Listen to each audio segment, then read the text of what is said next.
The thing that we focus on is finding quality undervalued stocks in an earnings upgrade cycle. So I think quality and value kind of speak for themselves. You know, value, you want to buy things cheap to get the return. Quality is all about risk.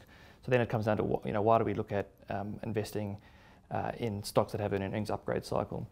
And it's all about buying stocks in the right part of their earnings cycle. You know, we're not interested in sitting around years waiting for our style to come back and hoping a value stock performs. We're not interested in buying a stock that's already been running for 5 years.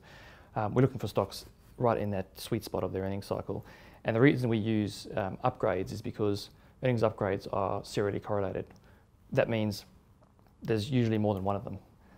Usually you get a number of upgrades in a row because people are anchored in the past, because people are conservative, particularly around change. They don't like to accept that things have changed, and you tend to get a series of upgrades in a row. And because an earnings surprise by its definition is a surprise, it's new good news coming into the market, that tends to drive share prices up. That's what we're looking for in a stock. Yeah, coming out of reporting season, I think there's one sector that I'm having a very close look at.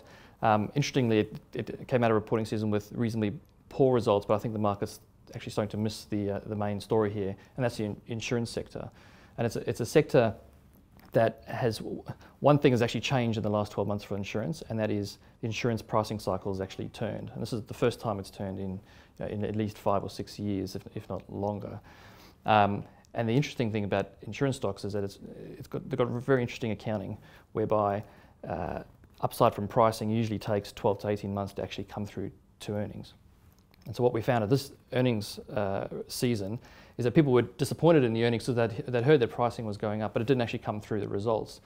When we get down and actually look at what's going on in those businesses, the disappointment was a little bit stock specific, very, very transient things that we think are going to disappear. I think what we're going to be talking about in 12 to 18 months' time, as the pricing comes through into the actual earnings, that is going to drive earnings surprise upside and therefore the share prices. And I've seen this a number of times. I've covered insurance stocks now for almost 20 years. We saw it in 2001-2, we saw it in 2005 for the global insurers, we saw it in 2011 again after the Brisbane floods, which drove prices up. People get disappointed that it hasn't come through yet, but when it does come through, it comes through much bigger than people expect. That's the kind of stocks we're looking for.